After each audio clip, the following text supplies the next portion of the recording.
Kiwa Dodoma, tulikuwa wote, Mheshimiwa Waziri wa Mifugo, tulielezewa jinsi ambavyo wametoka kwenye upotevu kwenye zabibu baada ya kwenda kwenye teknolojia za kuongeza thamani.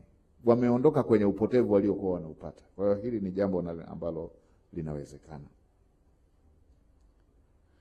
Nimefurahishwa na kazi inayofanywa na wenzetu wa utafiti. Hatuwezi kufanya mageuzi bila utafiti. Hatuwezi. Hiyo wala hata tusijidanganye. Hatuwezi kufanya mageuzi bila utafiti. Na Mheshimiwa Rais na serikali anayoiongoza ametoa uelekeo na amefanya kwa vitendo kwa kuongeza bajeti ya utafiti. Utafiti tena sio kijiwe. Utafiti sasa ni jambo ambalo ni kipaumbele ndani ya serikali, lakini na bajeti zimeonyesha hivyo. Tuendelee kuheshimu utafiti, tuongeze jitihada katika masuala ya utafiti, na tunaona mabadiliko ya hizi product za mazao mbalimbali baada ya kuwa utafiti umefanyika na umefuatiliwa. Kwa hili tuendelee kuona kama ni jambo la kila mmoja. Tuwekeze kwenye tafiti, lakini tutumie matokeo ya tafiti ambazo zinapatikana.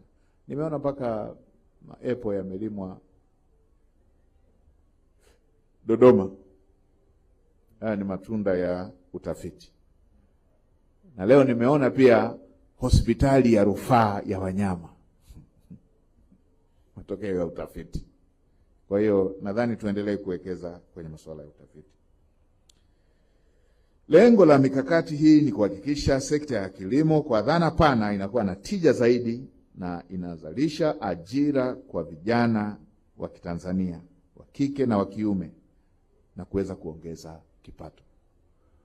Mimi niliwahi kuongea siku moja na wazee fulani, wakaniambia haya mawazo ni mazuri sana, lakini hayataweza kutekelezwa na wazee, yanahitaji vijana. Matumizi ya drones zile, uwezo chukua wazee wetu ndo uambie walime kwa drones. Kwa vijana wasiendelee kuona kilimo ni shughuli ya wazee. No, wazee hawezi kufanya umwagiliaji kwa drones. Wazee hawawezi wakapeleka a certain product zao mojawapo wakapeleka nchi ikawa world's largest exporter.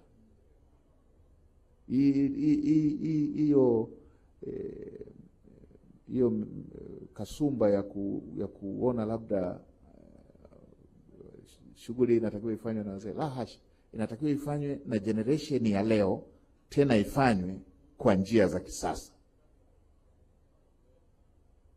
Mimi nimemfurahia sana yule kijana ambaye ameweza kuonesha utajiri ulipo. Ng'ombe takriban 200, anauza 1,20,000. Haraka hesabu hiyo tumetoka kuiona. Nimepita kwenye mabanda, tumejionea, na kama nilivyosema mwanzo, kwa kweli inatamanisha kuendelea kutembelea. Kwa hiyo ni vile leo tuna ratiba zingine, lakini tutapanga muda mwingine kwa sababu haya ni mazoezi endelevu. Serikali itaendelea kutengeneza miundombinu. Tumeona matumizi ya gesi pale ambayo yanarahisisha shughuli ya uzalishaji.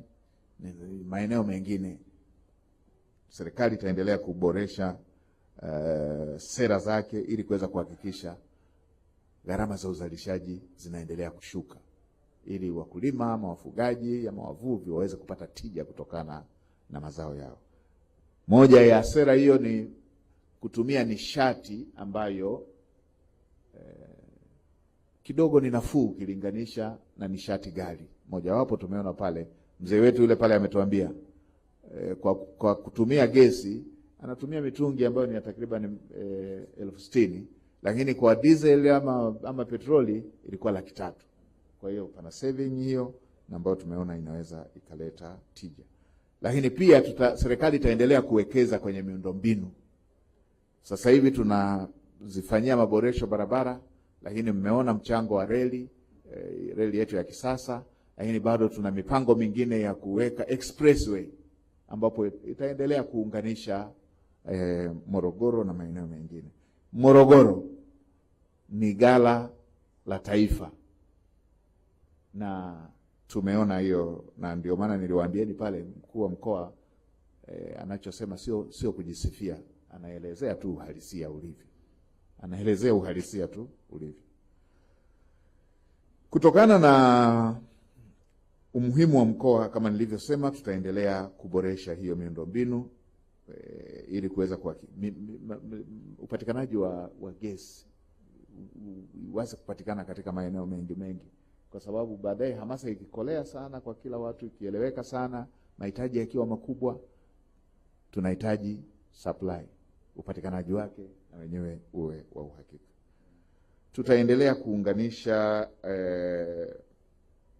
miundombinu yetu na sheria zingine zinazoendana na shughuli hizi. Mfano, sheria za manunuzi, 70% ya fedha ziende kwenye mifuko ya maendeleo, lakini pia kwenda kwenye makundi maalum. Tumeona hatua zingine ambazo zimeendelea kufanyika katika kuimarisha uzalishaji wa mazao ya kimkakati. Tutaendelea kuwekeza. Kwa mfano, Wizara ya Kilimo imeendelea kushirikiana na mikoa kikamilifu katika baadhi ya maeneo ambayo yana uzalishaji wa kimkakati: Kilindi, Hiliki, Mkinga, naambiwa karafuu, Mdarasini kule Muheza, minazi katika maeneo mengine. Na leo tuliona zao moja pale, wote tukaanza kuuliza hili linaitwaje, Dar es Salaam. Yeah. Kwa hiyo yote ni faida ya utafiti na kwa kweli na matumizi bora ya matokeo ya utafiti. Katika kumalizia, niendelee kuwapongeza tena kwa kazi kubwa na nzuri mlioifanya katika kuendeleza sekta hizi. Tukiwekeza katika uelekeo huu, Mheshimiwa Waziri wa Mifugo, niliwahi kuwa Waziri wa Kilimo, Mifugo na Uvuvi, moja ya mkoa ambao ilikuwa ukienda unakosa tabasamu kwa sababu ya migogoro, ilikuwa Morogoro. Nilienda siku moja eneo moja kule, nikasema hali hii tukiruhusu inatishia undugu wetu, lakini tukichukua uelekeo huu wala hatutabariki uadui miongoni mwetu. Kwa hiyo twendeni na uelekeo huu ili kuweza kuendeleza undugu wetu wa Tanzania. Nilisema katika ziara, wakulima wasione wafugaji ni adui zao, wala wafugaji wasione wakulima ni adui zao, wala wakulima na wafugaji wasione wawekezaji ni adui zao, bali tuelekeze jitihada katika mechanization ili tuweze kuendelea kupata manufaa makubwa kwa kutumia maeneo madogo. Serikali itaendelea kuwa mshirika mkuu katika kuhakikisha sekta zetu hizi: kilimo, mifugo, uvuvi, biashara, uwekezaji, zinakuwa sekta zenye mchango mkubwa na kwa kweli zinaendelea kuchangia katika pato la taifa, na inaendelea kuchangia katika vita dhidi ya umaskini, na inaendelea kuchangia katika mapambano ya kukabiliana na kukosekana kwa ajira. Na hizi ndio sekta ambazo zitatufikisha ongeza kipato cha mtu mmoja, punguza umaskini, lakini pia kutengeneza ajira. Hatuwezi tukawa na viwanda bila malighafi, na malighafi zenyewe lazima tuwe na malighafi ambazo zinafaa kuendesha hivyo viwanda na za kutosha. Kwa hiyo huu ni uelekeo sahihi. Tuendelee kuongeza jitihada ili tuweze kufika hatua hiyo. Sasa baada ya kuyasema haya, niwatakie mafanikio mema katika utekelezaji wa ratiba ya maonesho ya 88 kanda ya Mashariki kwa ratiba zilizosalia. Kama nilivyosema, endelezeni ubunifu, matumizi ya tafiti, matumizi ya teknolojia, fursa zinazopatikana. Angalieni, mmetutoa kwenye gap sugar, sasa tumeenda kwenye utoshelevu, na maeneo mengine tutaweza kufanikiwa.